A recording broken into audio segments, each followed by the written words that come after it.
भूतिया सड़क। नील और उसकी दोस्त सुमन ने सोचा कि वे रात में कार ड्राइव करके शहर से दूर एक छोटी सी यात्रा करेंगे। वे एक पुरानी और सुनसान सड़क पर जा रहे थे जिसे लोग आमतौर पर नजरअंदाज करते थे। लोग कहते थे कि उस सड़क पर कुछ अजीब और डरावना है, लेकिन नील और सुमन ने इसे सिर्फ एक पुरानी लोक कथा मान लिया। सड़क के किनारे ऊंचे ऊंचे पेड़ थे जो अंधेरे में और भी डरावने लग रहे थे। चांद की हल्की रोशनी में सड़क पर छाया पड़ रही थी, जिससे माहौल और भी भयानक हो गया था।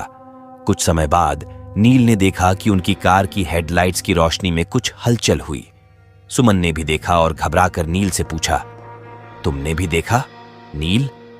नील ने सहमते हुए जवाब दिया, हाँ, कुछ तो था। जैसे जैसे वे आगे बढ़े, उन्हें एक औरत सड़क के किनारे खड़ी दिखी।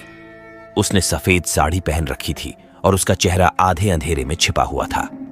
नील ने कार धीमी कर दी और सुमन से कहा, शायद उसे मदद की जरूरत है।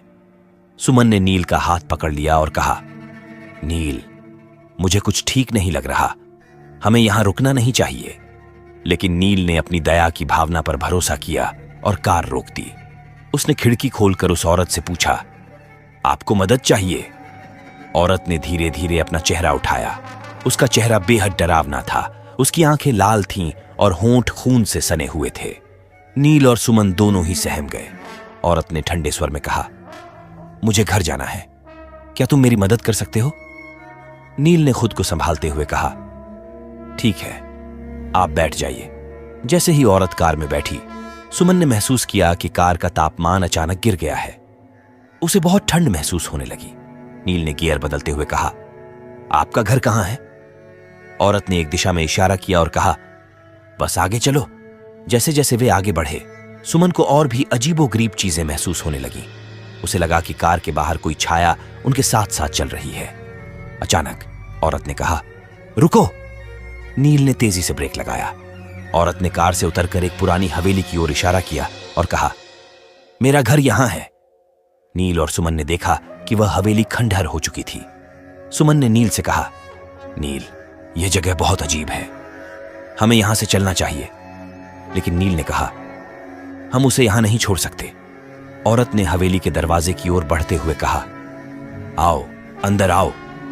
नील और सुमन ने एक दूसरे की ओर देखा और फिर हिम्मत जुटाकर उसके पीछे पीछे चल दिए। हवेली के अंदर घुसते ही दरवाजा अपने आप बंद हो गया। अंदर की हवा ठंडी और भारी थी। सुमन ने नील का हाथ कसकर पकड़ लिया। औरत ने मुड़कर कहा, अब तुम मेरे साथ हमेशा के लिए रहोगे। उसका चेहरा अचानक विकृत हो गया। उसके नाखून लंबे और नुकीले हो गए। नील और सुमन ने पीछे मुड़कर भागने की कोशिश की, लेकिन दरवाजा बंद था। उन्होंने देखा कि हवेली की दीवारों पर खून के धब्बे थे और चारों ओर अजीब सी आवाजें गूंज रही थीं। नील और सुमन ने जोर से दरवाजा खोलने की कोशिश की, लेकिन वे असफल रहे। अचानक औरत ने अपने नाखूनों से नील की ओर झपटा मारा। नील ने खुद को बचाने की कोशिश की, लेकिन वह जख्मी हो गया। औरत ने जोर से हंसते हुए कहा, तुम मुझसे बच नहीं सकते, मैं इस हवेली की आत्मा हूं। नील और सुमन ने एक दूसरे की ओर देखा और फिर जोर से चिल्लाने लगे। अचानक हवेली की छत से एक पुराना झूमर टूटकर गिरा और औरत के ऊपर आ गया।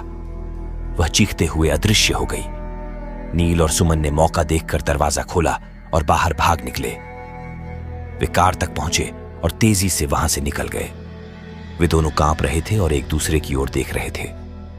उन्होंने देखा कि कार की पिछली सीट पर कुछ खून के धब्बे थे, लेकिन औरत का कोई नामो निशान नहीं था।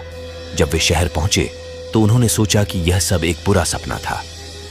लेकिन अगले दिन जब उन्होंने अखबार में पढ़ा कि उस सुनसान सड़क पर कई लोगों ने उस औरत को देखा था और वे सभी गायब हो गए थे, तो उन्हें एहसास हुआ कि वे कितने भाग्यशाली थे कि वे बच निकले।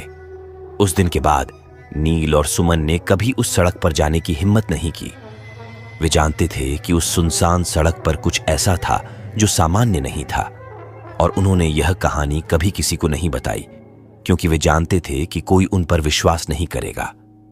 अगर आपको यह कहानी पसंद आई हो तो कृपया लाइक, शेयर और सब्सक्राइब करना न भूलें। और हां, अपने विचार हमें कमेंट सेक्शन में जरूर बताएं। धन्यवाद।